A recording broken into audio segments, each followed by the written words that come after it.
प्राचीन भारत के घने जंगलों में अयोध्या से निर्वासित राजकुमार राम, सीता और लक्ष्मण के साथ नदी के किनारे शांत से टहल रहे थे।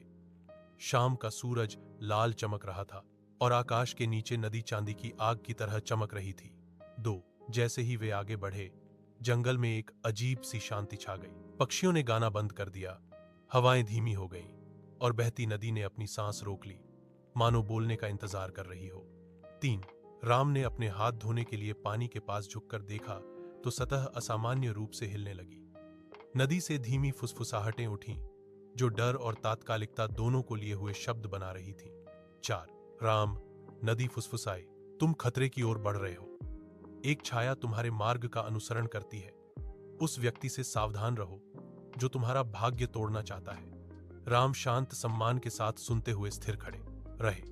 5 सीता करीब आई, उसकी आंखें चिंता से भरी थीं। नदी की आवाज फिर कांप उठी। जो असहाय दिखती है वह संकट लाएगी। अपने दिल पर विश्वास करो, लेकिन तैयार रहो। 6 लक्ष्मण, हमेशा की तरह रक्षात्मक, ने अपना हाथ अपने धनुष पर रखा।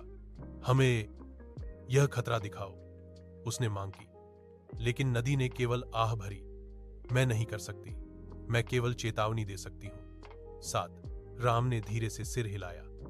धन्यवाद पवित्र नदी, आपकी चेतावनी हमें मार्गदर्शन करेगी। नदी हल्की चमक उठी, जैसे उस राजकुमार को वापस झुक रही हो जो प्रकृति की भाषा समझता था।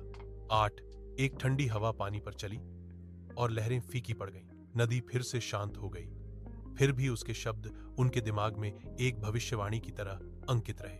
9 सीता, विचारशील और कोमल, फुसफुसाई, अगर प्रकृति स्वयं बोलती है तो संदेश अवश्य ही सत्य होगा। राम शांत शक्ति के साथ मुस्कुराए, तब हम साहस और सावधानी के साथ आगे बढ़ेंगे। 10 जैसे ही तीनों जंगल में और गहराई तक चले, नदी की चेतावनी उनके पीछे गूंज रही थी।